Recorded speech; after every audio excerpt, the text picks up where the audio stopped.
these 7 ingredients, if I put them together in order, they can bring amazing results. And at the end, you can have a very delicious meal.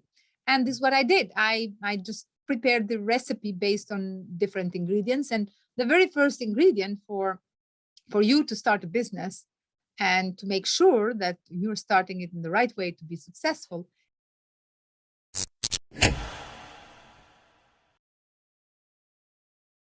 Welcome to SpeakUp, LightUp, your podcast and show to listen to prominent founders and CEOs who are speaking up the truth about their path to success, the reality and journey behind the scenes.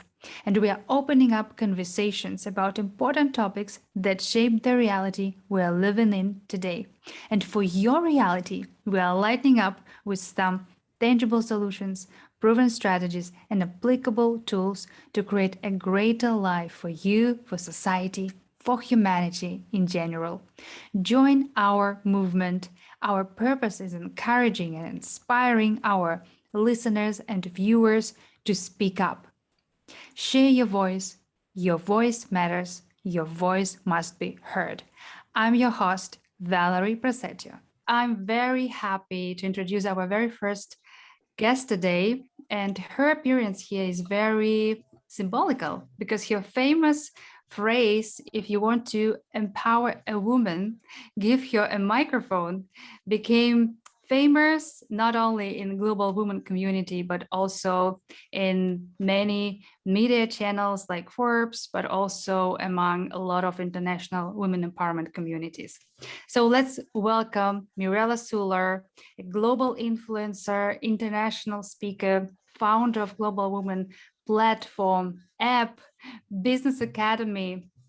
She launched, I think, over 30 clubs in 20 different countries, wrote dozens of books, and she's just simply an amazing person. I'm super excited. Hi, Mirela. Hi, Valeria. Thank you so much for all your kind words, for everything you do. I appreciate your contribution, and thank you for having me.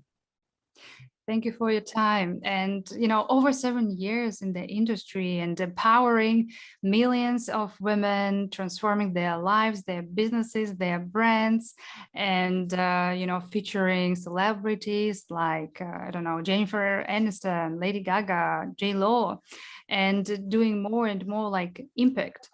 What drives you to be unstoppable, and what gives you such an unshakable self-confidence to constantly grow, expand, and lead? Well, thank you. Sometimes I don't think I tick all these boxes, but one thing that I know is that if I am certain for something, if I believe in something, there is nothing or nobody can stop me, because that is given to me, and I feel responsible. I have to take ownership of it. I have to make things done. So as human beings, we all come with a lot of ideas. These ideas come to us for a reason, and then we have to take decisions. What do we do with these ideas? So everybody might have the idea to have a podcast. Everybody might have an idea to run a club or a magazine or a network. So ideas are out there available for everybody. But then it's up to us what we do with the ideas. And if we believe in these ideas, and these ideas become more purpose-driven, and they turn to be into a vision, then as leaders, as visionaries, we have to stand for it. We have to be there, not only in the sunny day, but also when it's raining and snowing and it's a tsunami, because that's why we are going through the test. We have to make sure that the leadership role is not the position, is something that you take responsibility, and you have to earn it, and you have to earn it one step at a time. Nobody has built a big platform, a huge community, or whatever movement overnight or over a year, or just based on one thing. You have to be consistent and prove over and over again that you are trained and you are determined to stay loyal to your vision, to stay loyal to your commitment, and also to allow sometimes be hurt, or to allow sometimes be in that dark zone, but pick yourself up and go out there, because it's not about you. It's about what you represent. And sometimes I feel I am that kind of little hero in that journey where I want to give up. And I say, oh, this is hard. I don't want to do this anymore. This is pain. Why these people don't understand me? And then boom, say, hey, no, it's not that way. You have invested in your personal development. You have years of going through this. Pick yourself up, and instead of making these questions, just turn the questions around. Say, hey, what do I need to do to solve this problem? What do I need to do to get out of this? What do I need to do to make people understand me better? And so I am still in that journey, ups and downs, and sometimes I feel like, oh my God, I have the most amazing platform in the world, and sometimes I feel like, oh no, it's not going anywhere. I feel terrible. So as everybody, I'm a human being, so I'm doing the best I can. Well, that's inspiring, especially the level of commitment. And as you said, the key is self-belief. So what is like Global Woman is for you? I mean, we all know Global Woman as it is, and people who would love to explore the platform, we will leave the link in the description box. But what it has been for you when you just started this, and what it is now, meaning, like, for example, when I had Independent Women, it was just all about providing tools for financial, mental, emotional, spiritual freedom and independence. For me, it was more like a journey of self-healing and also exploring the liberation on so many different levels. But what was Global Woman for you when you started? And if it has been changed over the years, what is it now for you? Well, first of all, I really want to give you credits and congratulate for all the amazing platform that you have built. I always loved the concept of independent women, because this is something that we still are working so hard to give women that possibility to gain their independence, all kind of levels. And you have done great. And please do not underestimate or under evaluate what you have been doing, because sometimes this is what we do as leaders. We don't see how many lives we have changed around, even though we may always have higher expectations. And we have, as human beings, we have that tendency to focus on 2 or 3 things that are not going right. Instead of we have hundreds and thousands of things that are going right, the brain goes and focus on the things that are going wrong. From the, let's say we have 100 things, values that we are adding to everything we do. And 2 or 3 these values are struggling, are not going as we want to go. The brain goes there to these 2, 3 things. It doesn't go to, hey, I've done this conference, I've done this event, I have made people happy. Probably you had in your conference 200 people. Out of 200 people, 198 people were happy, and 2 people were not happy. Where you focus to these 2 people were not happy. But we are not responsible to make people happy. We're responsible to open the platform and to use our resources to do whatever it takes to bring out these resources, these gifts that we have. And this is the thing, when we realize that we have some gifts, then you can't just sit there and do nothing, even though sometimes it's hard. Because sometimes I feel like, yes, I have the ability to build a club, but it's such a big hassle. And sometimes at the beginning, I felt like, I'm not sure I want to do it. And then the voice was saying, but yes, you can do it. But yes, because I can do it doesn't mean that I should do it. Yes, you should do it. So there's always that voice that you should do it, because it's always, if you have the ability to do something, for me, I'm a big fan of this phenomenon, philosophy. If you have the ability to do something good, it's not a matter of choice. You have to do it. And probably people at the beginning will not recognize you, will not realize it, will not credit you, will not reward you, because as human beings also we want to feel rewarded all the time. And it will not happen all the time. And probably at the beginning, it will be a lot of hard work. And this is what I felt. I didn't want to do it, but then I felt like, well, I had this vision sitting in my mind for so long. And I mean, so when I say so long, I'm not a person who stay long. It depends how you define the long. I mean, can hang around for a couple of weeks. And then if it is a couple of weeks still hanging around in my mind, I have to do it. It doesn't go away. So Global Woman at the beginning started with the magazine.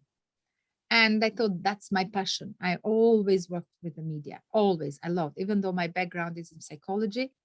I was an editor in chief of Psychologist magazine. I was teaching in a university, counseling psychology and all about psychology, but also my passion was media. Always. I don't think I was academic. I worked as a psychologist for quite a few years, and I don't think that was my thing either. You know how I got to know that? When I discovered the other side of contributing, where you meet some people, you tell them, hey, this is amazing, and they are ready to go for it, and they're ready to press the button and change their life. Even if they don't give you credit, who cares? As far as they are doing great with their lives, you feel good. So at the beginning, I thought I am passionate about the media and I will just focus on the magazine. But then later on, I see I have the ability to bring people together. I said, okay, let me try. So you try it just to see how it goes. And then you see that people have expectations about you. So you bring people together, and probably you have experienced the same. So you have a passion, you want to do under your resources. I said, this is my capacity. These are my resources. I want to bring together this group of people, and this is what I can provide. But then people come and they say, no, you should not provide this. You should add more. You should do this. And then they have expectations. They tell you what to do. And I say, why you don't go and do it in your house, guys? This is what I can do. It's like they come in your house and you treat them with a course meal. And they say, no, you have to give me 3-course meal. And it's great because they push you to go to raise your standards. And this is where we have come now with Global Woman. From the magazine, we did the club, and from the club, we did the summit, and from the summit, we did the academy, and from the academy, with business school and the app. And I don't know where it's going to end now, because people are all the time telling what is possible, and we just push ourselves. Well, amazing. And, that's what I mean when you said like constant developing, and when you said, oh, just like a few weeks to think, it's like long for some are like stuck like years with their ideas and not allowing themselves. Yeah. And speaking about this, like business wise, we have a lot of people who have big dreams, and for those who really want to live the life based on their own terms and are ready to be dedicated entrepreneurs, and they know what is their passion, for example, what would be like a blueprint, like short blueprint, short version, maybe 5-7 steps, I don't know, starting from scratch to go global? I know you're like teaching a lot about that. Yeah, well, I don't think I have invented anything. I don't think is anything new what I'm doing, honestly. What I have done, I've created like a good meal,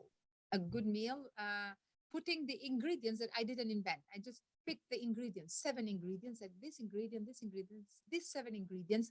If I put them together in order, they can bring amazing results. And at the end, you can have a very delicious meal. And this is what I did. I just prepared the recipe based on different ingredients. And the very first ingredient for you to start a business and to make sure that you're starting it in the right way to be successful is you need to know what are you good at? What is your purpose? Like, for example, in my case, when I was about to start a business, I needed to figure it out. What do I do?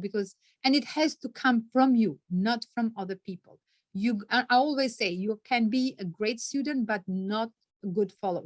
Don't become a follower. You become a student, but not a follower. And I think Jin Run talks about it.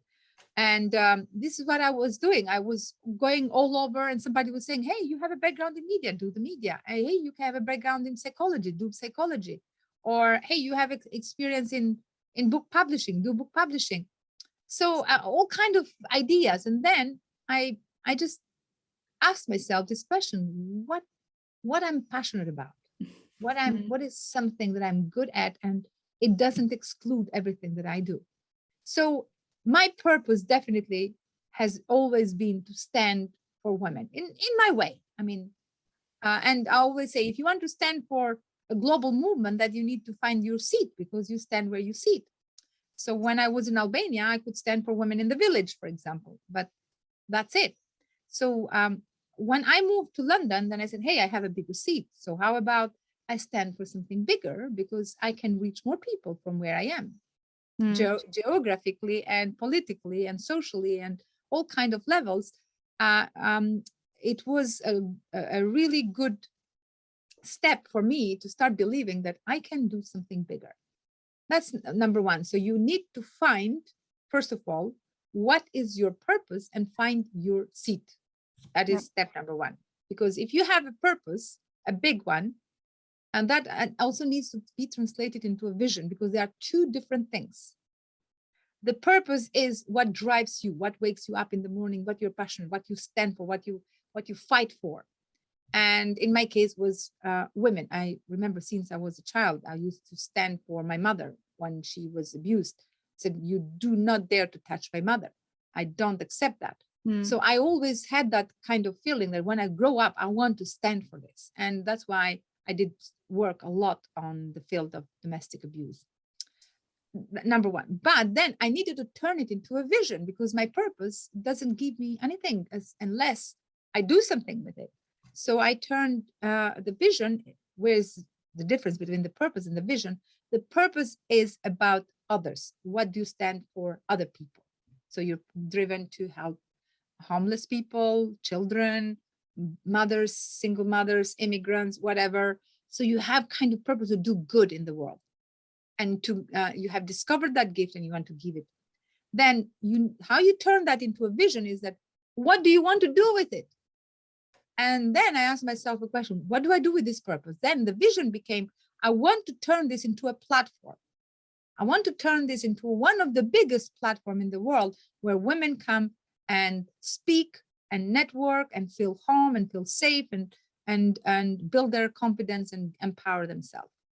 So then that became a really big vision. It was like sticking in my mind.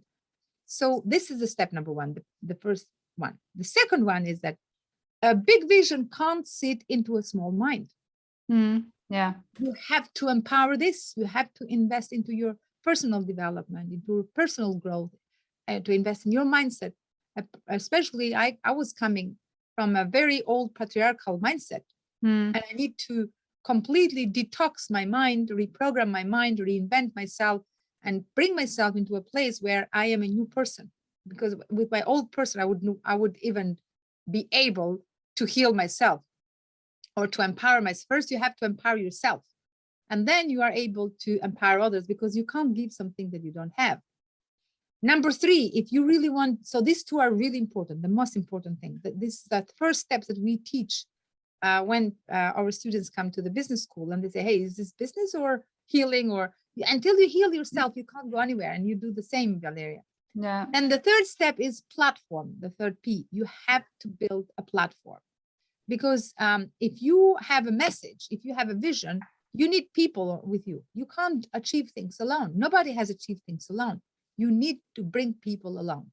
Yes. And when you have people, then when you have a community of people who are listening to you, who are aware, and they are hungry to learn from you and to tap into your resources, then you need to create products. Unless you create products, you don't have a business. You may have 1 million followers in social media. If you don't sell anything, you have no business. You have to learn how to sell. Once you create the products, then you have to learn selling. And that is another big thing. So once you create these four, you have a business, but you have like okay business, and you can do okay. There is nothing wrong with that. But if you really want to scale it and to go global, or to make it big, then you have to put yourself out there. You have to understand that you are the brand, and probably you don't like being public, or you are lazy to go and do that podcasting. You are lazy to go and do that YouTube, or to do that social media, or to record that course, or to read that book, or to do that training. But if you really want it to grow, you have to do it. I mean, many times people see top A-star leaders doing this over and over again. They do it because they are committed. And of course, they turn it into a fun time. Once, yesterday, for example, I was doing exercise, and I just don't like it. I don't like it, but I do it anyway. And I asked my trainer, my personal trainer, said, because I went to the classes, and said, do you do this with all the groups? Because she was doing it with us. She said something that stayed in my mind yesterday. She said, you know what? The more you do it, the easier it becomes. So that's why now it's become a default way, the way I do it. I just do it. You ask me to come to the podcast, boom, boom, put lipstick, come and do it. But before I would think about it. I'm not ready. I'm not prepared what I'm going to say. So you have to put yourself out there. You are not going to be great before you start. You have to start. So these are the last three, very quick. In order for you to finalize these 7 steps, you have to publish a book. You published a book, Valeria. You made the book bestseller. You made the book successful. And what happened when you published your book? People start seeing you as an expert. You position yourself as an expert. You position yourself as an authority.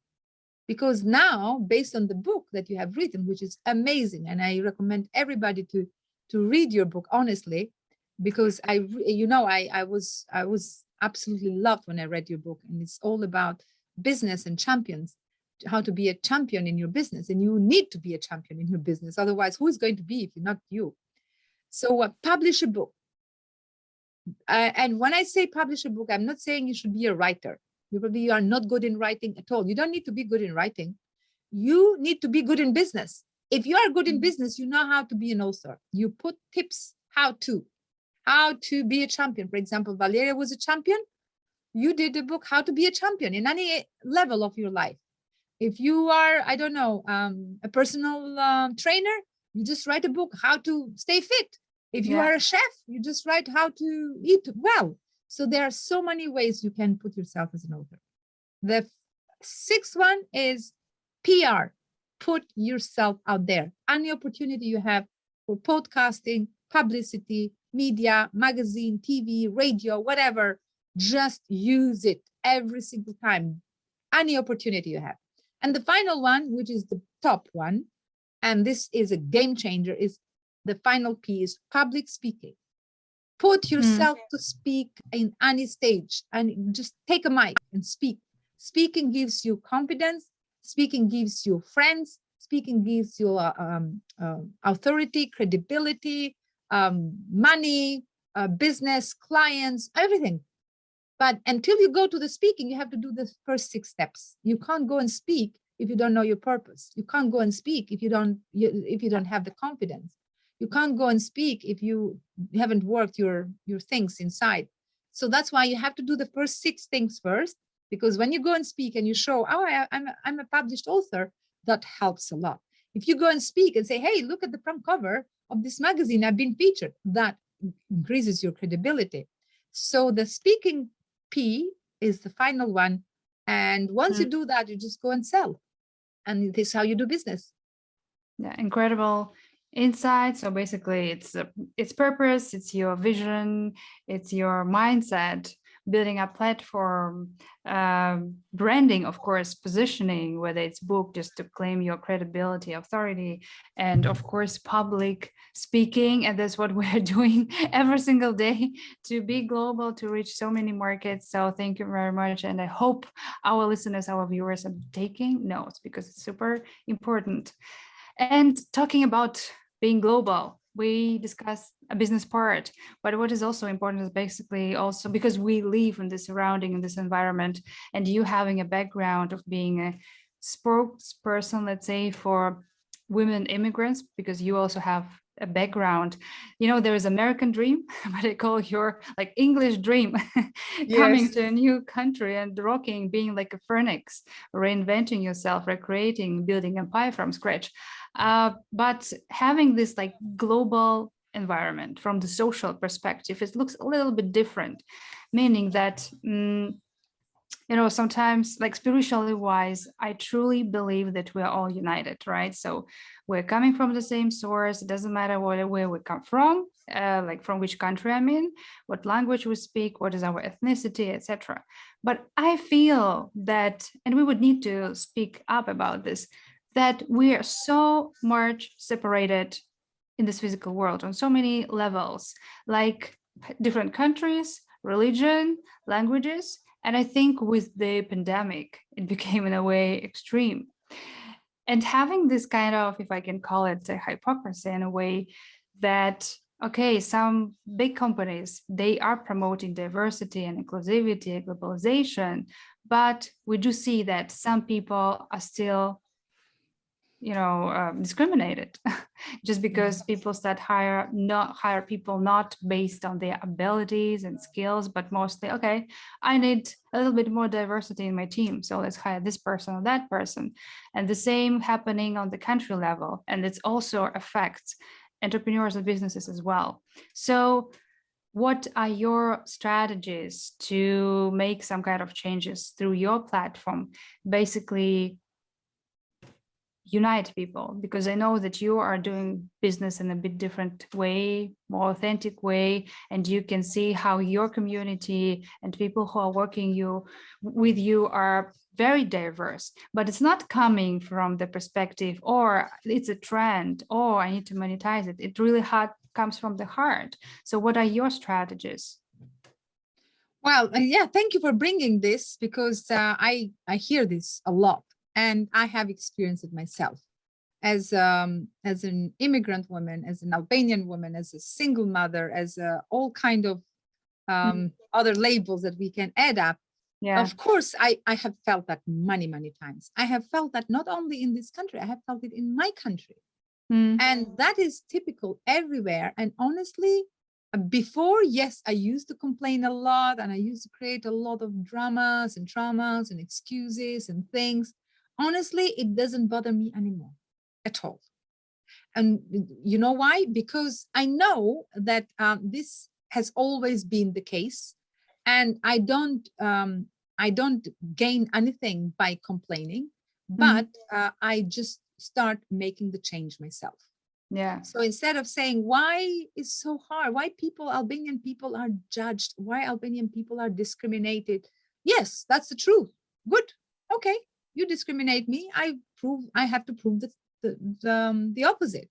So of course, the first instance, when people get to know who is behind Global Woman, I'm not upset with them. I accept it. Oh, it's an Albanian woman. And many people also have told it in front of my face.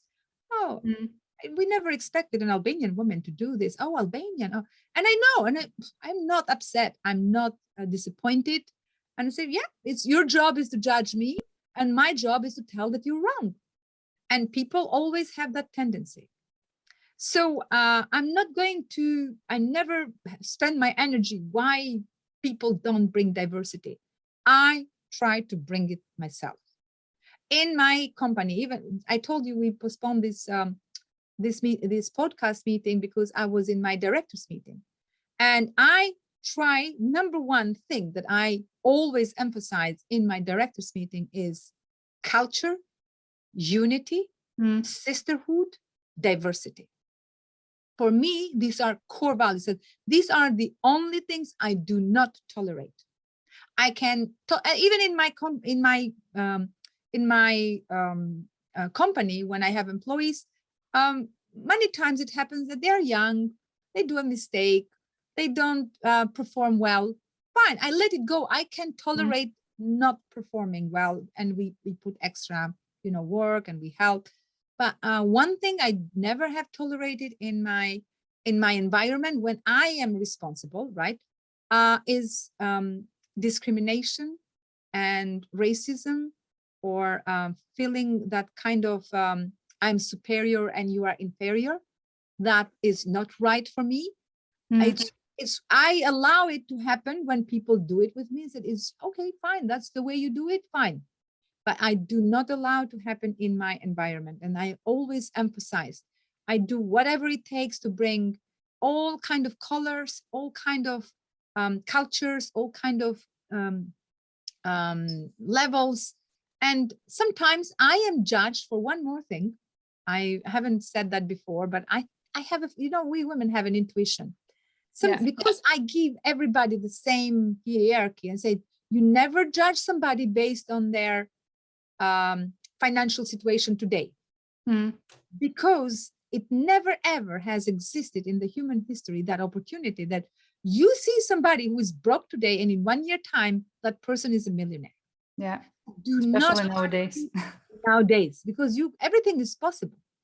And at the beginning, I am judged. Oh, you bring all these low-level people. I heard this, and I said, you never ever say that again. People are always potentially to grow the maximum they can, and that's why I am doing this movement. That's why I am bringing this. For in my platform, everybody is equal.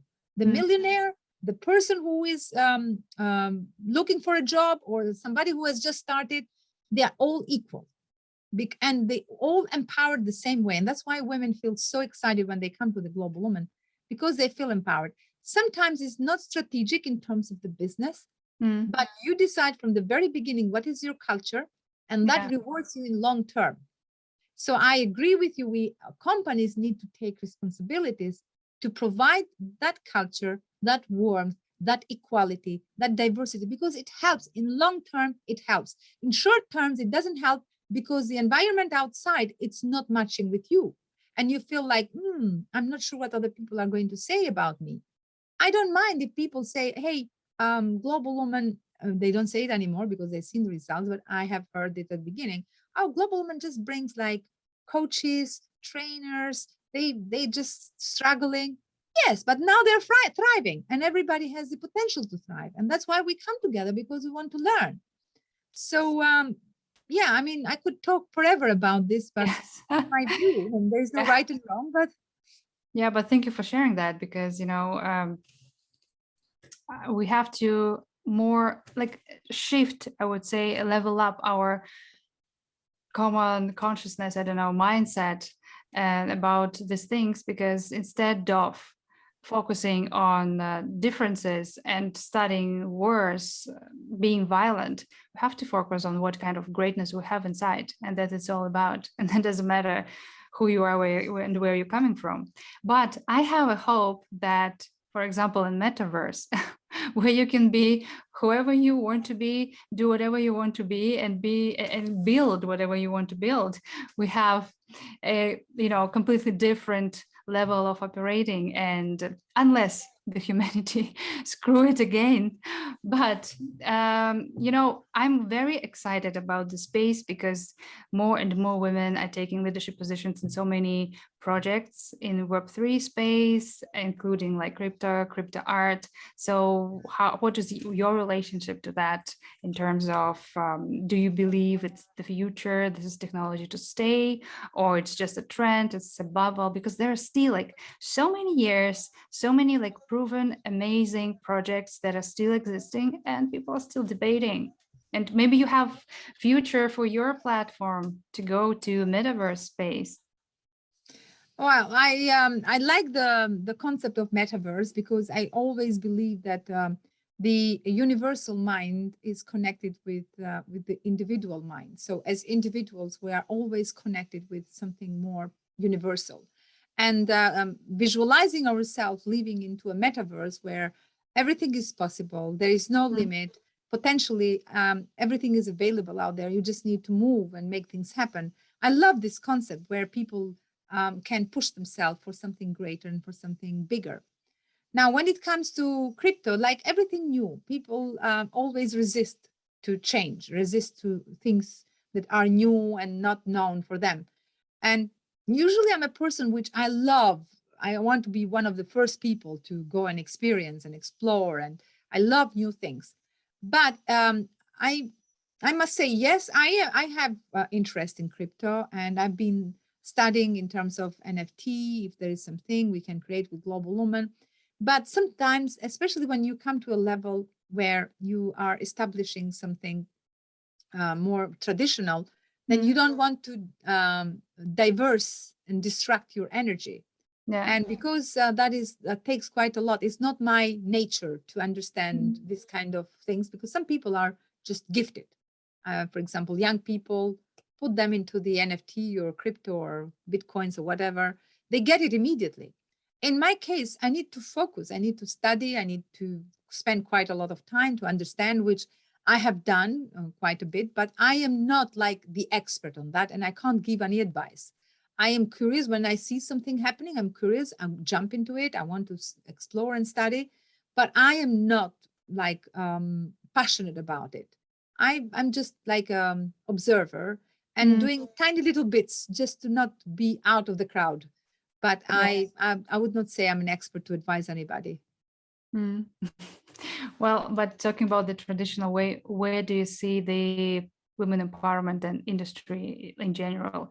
Because I feel like we're just leaving the topic of metaverse and expansion, but just like staying in this physical world, where I believe women empowerment is like words, for example, I don't know, authenticity or being real became overused or misused sometimes over the time, and that leads some people in a completely wrong direction, I would say. So what do you see as a real future for women empowerment, where women are empowered, but at the same time, we're not disempowering men, we are actually collaborating? Because I was actually inspired one of your events, I think, or like a mix event where men and women were together. And I'm just curious how women are feeling about that. That's a very good question. And I know you can't please everybody.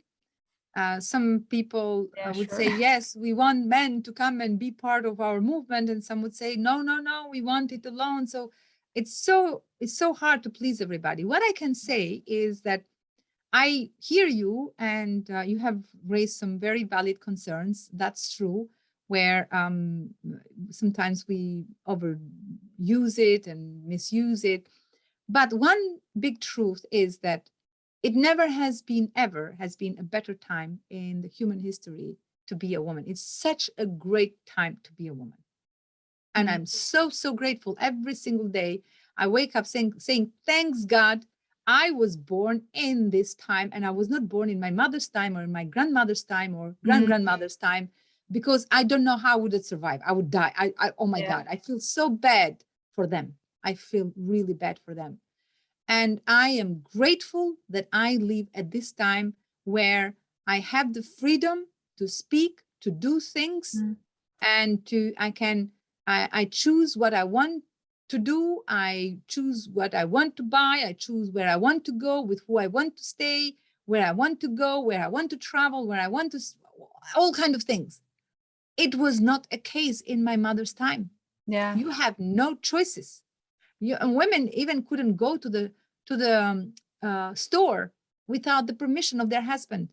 Imagine to travel. Oh my God, no way you could travel abroad without that. It just didn't exist. I mean, for a woman coming from a village and moving to a place where I can just book a ticket and fly wherever I want right now, and coming from a dictatorial ship where you are even not, even if they discover you have been putting into your thoughts to travel, you'd be killed with the whole family.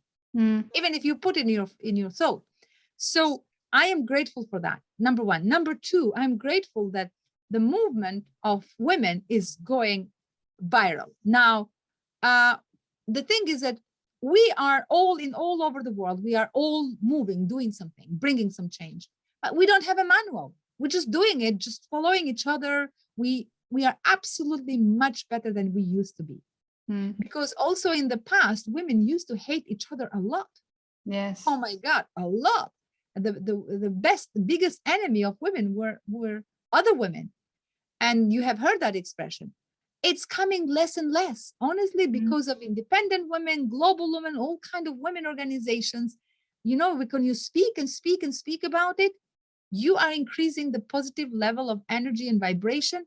And we're bringing awareness to women. Hey, do not be nasty. Do not be mean. Do not be jealous that somebody is being successful. That should be inspiring. That should give you hope that, hey, if Valeria has managed to move from one place to another and improve her life and lifestyle, that's an amazing news for you. You should be grateful to Valeria that set up the standards for you and is showing you that it can be done. So it's happening, and more women are now becoming more nicer with each other. They're uplifting each other. They're supporting each other. They're standing for each other, and much better than it used to be before. We are not perfect yet. We are not where we can be, but at least we're setting a new era for the new generation. And we should be proud because we are the very first generation in the human history we have done that. Never happened before. When our mothers organized events or came to speak or came to stand in their power, came to share something, it never happened. It's us. And we should be proud of it. And we are making a history. Absolutely.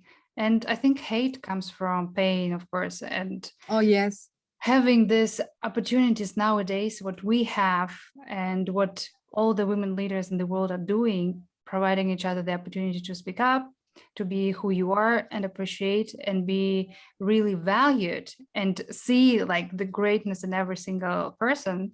That's what actually makes us, first of all, confident. Second, we don't have this feeling of being not valued or worth enough.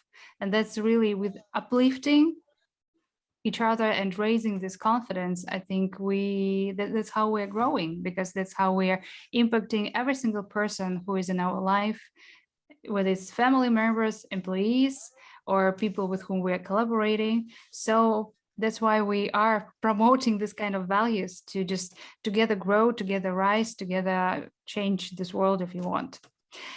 Well, Mirela, I'm just wondering if you want to be a president.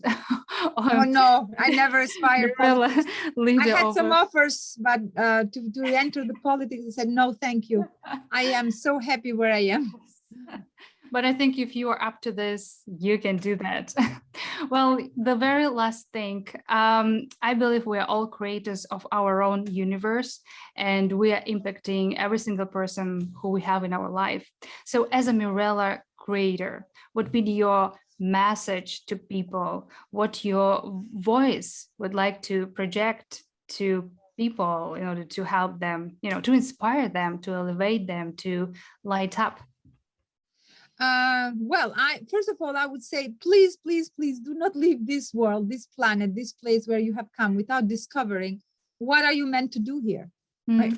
Ask yourself, what am I doing? Am I tapping into my resources? Am I connecting with my higher self and with my gifts? And once you have done that, the answer will be very nice. You'll be happy. And then you say, okay, now I know, what do I do with it? Go out there and put it out in the world, in the metaverse, and do something good. Forever. Yeah. Forever. And leave a legacy, because that's why you are here. We're not here for a long time, but we are here for a good time, a good, powerful time. Wow. So beautiful. Thank you very much, Mirela. Thank you, Valeria. Thank you. You are amazing. You inspire me. Honestly, it's not because we are doing this together, but I must say you are in a circle of few women who I admire a lot for your determination, your intelligence, your intellect, your everything, and your values as well. And thank you very much. Thank you for your contribution, and check Global Women platform. We'll leave the link in the description box below, and join our next episodes where we'll be also discussing very interesting and exciting topics. Be part of the conversation, and don't forget to like, subscribe, follow, and just let's grow together. It's time to speak up, light up.